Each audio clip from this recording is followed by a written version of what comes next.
In today's video, I'm going to be ditching my MacBook Pro in favor of the Google PixelBook Pro for a week, and we're going to see how it goes.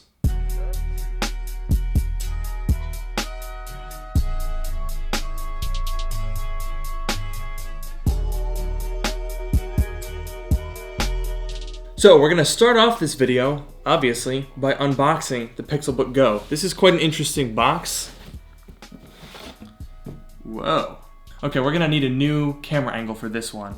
Okay, so this is quite the festive looking box here. I like it. Let's go ahead and open this guy up and see what we have here. Is this a backpack? Some sort of a laptop bag? And then we've also got a backpack, apparently, pulled down to open. Well, this is unexpected. Look at all this fancy stuff. Okay, so we've got a bag. And then I assume the PixelBook Go is underneath it. Aha, there it is. Okay, there we go. Very minimal packaging. Not a whole lot to it. I like that. All right, so here we have the actual PixelBook itself. You can see very clearly this is the black version, and I can already tell that this is gonna get so covered in fingerprints. Oh man, it's gonna drive me insane. But hopefully it'll look good for about 45 seconds while I take B-roll of it. All right, there it is, right on top. Very Apple style in this presentation here. All that's left in the box now is our documentation and our charger. So let's go ahead and take a look at the PixelBook. There we go. Ooh. I don't know what I was expecting, but it feels smaller than I thought it would. Let's bring in the 13-inch MacBook Pro for comparison. Okay, I guess I'm literally insane because these are almost exactly the same size.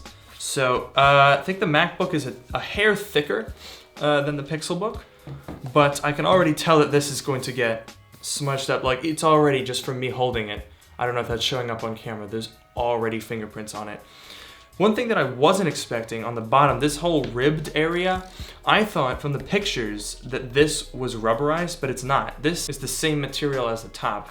So this is just a texture for design, I guess. Okay, so now that I've got this all turned on and set up, the thing that I'm noticing that's kind of strange is the bezels and the aspect ratio. One of the things that I liked about the PixelBook, the standard PixelBook, is that it has a really tall aspect ratio. And MacBooks actually do as well. It might not look super different, but this is a 16:10 aspect ratio, whereas the PixelBook is just using a 1080p 16:9 display. And I feel like we could really use some extra height. We have these gigantic bezels on the top and bottom, and then really thin ones on the side. So I feel like if it were to be 1920 by 1200 with a 16:10 aspect ratio, it would just have a little bit of extra height, which is much preferred, especially with a web browsing device, which a Chromebook no doubt is. So the big question with this video is, can a Chromebook like this replace a MacBook Pro? A lot of people, as I mentioned in my review of this computer, which you can check out, a lot of people don't use these things for really heavy, demanding tasks, and these are very, very common as school computers, work computers for word processing, web browsing, stuff like that. So it stands to reason that a Chromebook could feasibly do all of those things and do them pretty well, and that's the goal. So, after a week using the PixelBook Go, here are my thoughts. Like the regular PixelBook, the hardware here is seamless and feels put together really, really well. I would argue that this actually feels more sturdy than the standard PixelBook that came out in 2017. It's a little thicker, and because it's a clamshell laptop, it doesn't have to deal with flippy foldy hinges that can be a weak point for convertible laptops. The look Google is going for here is really nice. It might be a little bit traditional, but it's sort of a 2019 take on the polycarbonate MacBook from 2009, and it really works. The rounded sides are a boon to people like me because they resist scratching, unlike the hard edges on MacBooks that can pick up imperfections very easily. The design is simple yet effective, and the same applies to the keyboard here. There's nothing particularly fancy going on, but it's a very comfortable scissor switch keyboard that makes typing a breeze. Where I'm a little disappointed is the display. There's nothing wrong with a 1080p display on a 13-inch device, but I really wish Google would take notes from, well, themselves. and also Microsoft Surface line and Apple's MacBooks, and use a taller aspect ratio. 16:9 is fine, but on a web browsing machine, I'd really like to see 16:10 at least. So, how was the switch from my 13-inch MacBook Pro to the PixelBook Go? Well, obviously, the MacBook Pro is a more powerful and more fully featured device, and that's not really surprising, but I think in this case, the PixelBook Go is more comparable to a MacBook Air. Google sent me the mid-tier PixelBook, which is very similar to the Air. They have almost the same CPU. The Go has an 8200Y, while the Air has an 8210Y, the only difference being a slightly higher clock speed and TDP on the MacBook Air. They both have 8 gigs of RAM and 128 gigabyte SSDs, and they're both 13.3-inch displays. The Air, however, has an undoubtedly better display. It's 2560 by 1600 with that taller aspect ratio, and there's no way of getting around it, it's a better display. However, another thing that you can't really get around is the price savings that you get with the PixelBook Go. The MacBook Air starts at $1099, but in this configuration with very comparable hardware, the PixelBook Go is $850. That's $250 less. The real question here boils down to, is Chrome OS and the PixelBook ready to replace a traditional Windows or Mac laptop? It's a tough question, and one that might vary for many people. The way I see it, no. This cannot replace my MacBook. But I'm a tech reviewer, and my use case is different.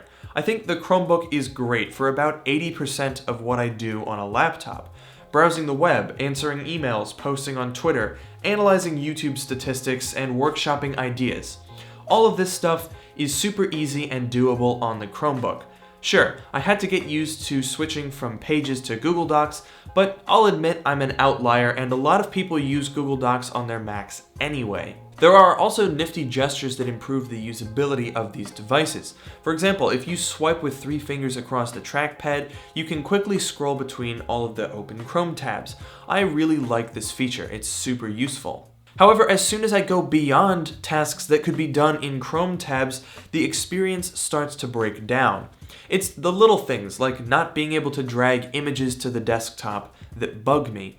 It's a minor thing, but as soon as an operating system takes a routine and simple task and adds a layer of complexity to it, it gets annoying really fast. Another example of being close, but not quite where I'd like it to be, is the trackpad.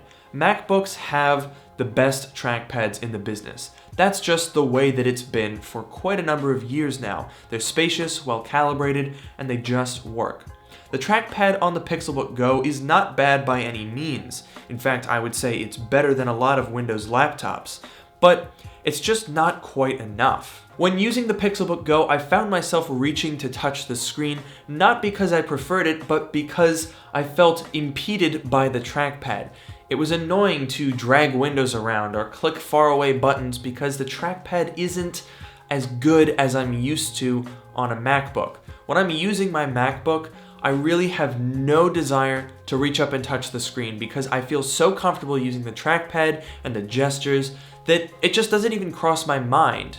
And in fact, when we really get down to it, comparing this PixelBook Go to the MacBook Air gets a little tricky for the PixelBook. Sure, if you were to buy the base model MacBook Air from Apple, you'd be shelling out $1,100, which is a lot more expensive. But if you follow tech news and tech deals, it is very possible to get the current MacBook Air for as low as $900. And that's new, not used. So at that point, you're only paying a $50 price premium over the PixelBook Go, and you're getting that much better display, as well as a more fully featured operating system, the ability to run Windows in Boot Camp. I would argue that there is a lot more utility, even if the hardware is pretty directly comparable. Honestly, this is a very tough call. I think the base model PixelBook is sort of in a category of its own because it falls in between more premium notebooks and more standard Chromebooks, and I think that one might be a better value than my mid-tier model. I certainly think that once you step up to the higher end where you have a Core i7, 16 gigs of RAM, that model that's like $1,400 and doesn't even exist yet, you can't even buy it right now, that one I think is going to be for the PixelBook diehards. But when it comes to this mid-tier model, I think honestly, instead of spending the extra $200 over the base PixelBook, I would just go for a MacBook Air. You can get one, 900 bucks. I think that's gonna be a lot better value compared to this PixelBook Go. So that's gonna do it for today's video. I hope you guys have enjoyed. Let me know down in the comments below, what do you think is a better value, the PixelBook Go or a MacBook Air / Retina MacBook Pro? And with that, don't forget to like, comment, and subscribe. Please consider following me on Twitter at Luke Miani. Don't forget to join my subreddit, which you'll find linked down in the description below. And I'll see you all in the next video.